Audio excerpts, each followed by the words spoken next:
Hello everyone, how are you doing? I hope that you are doing so very well. This is just one of those videos that I turned on the camera because I had done my makeup for a live show and I was like, you know what? Why not film a video? You haven't in months, so capture this energy, harness it, use it. So that's what we're doing. We're just turning on the camera, getting back in the proverbial saddle, if you will. Who needs a plan? Not like I haven't been setting up my Notion to plan for videos to film, but we're just gonna do this instead. We love chaos. I know I was like, you know, the pandemic ruined my plans, but I'm still gonna be around. I'm gonna make content.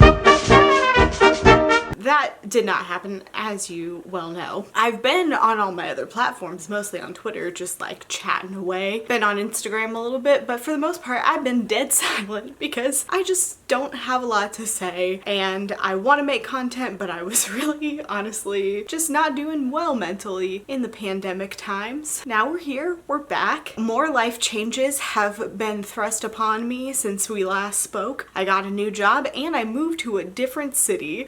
So those are all fun. That's all great and good. I guess we can talk about what I read this month in January. I'm starting off strong, better than I was last year, so there's that. First, I read this series again because the show is coming out in April if you didn't know. That's actually the live show I was just in. Still love those books. Baby Yoda loves those books. We all love the books here. I'm just a hard Team Mal and I know I'm in the small set of us. Though I'm sure our numbers will grow once the show comes out, but I just love Mal. Honestly, any moment that anyone expresses a positive sentiment towards Mal, I just rant in their general direction, all of my feelings. If you are my friend and you've received a voice note from me with all of those feelings, you know exactly what I'm talking about. Many feelings regarding Mal. I'll link that live show down below and you can go check it out if you want to and you can hear me really actually say all of that. I've also been talking a little bit in the Discord that I am in for a readathon that Monica's hosting. I will leave all that information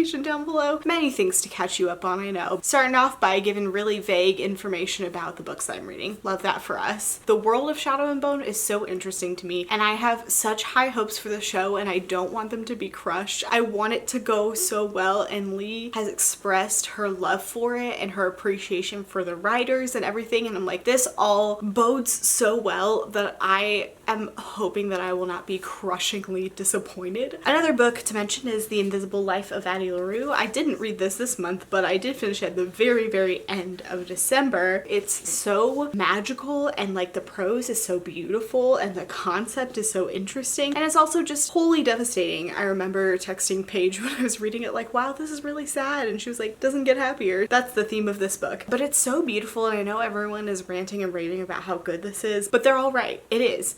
Chef kiss, incredible, amazing, love to see it. Kind of in this vein, last year I also read The Starless Sea. I didn't realize that I read it twice last year, but I did. And that's also an amazing book that feels in the same family as this book, if that makes sense. Like, it's just got that timeless element, if you will. Also, the color schemes are the same on the books. Let's hold them up for comparison. Don't these feel like they're in the same family? They just do. Maybe I'll just one day wake up and decide to film a video about my favorite books of last year. We'll see. Chaos, it's who I am. And also, I just finished Nevermoor, The Trials of Morgan Crow, and the second book in the series that I can't remember the name of right now. Hold on. And Wondersmith, which is the second book in the series, and these books, incredible. Iconic. A middle grade series for the ages. My friend Monica has been telling me for maybe years that I would enjoy the series. She's been telling me a long time that I would love the series. And I knew I would. Spoiler alert, I do love it. Like, to an extent I can barely fathom. Like, this series is so magical and it really like has the wonder of a lot of really big middle grade series that I love so much. Like, I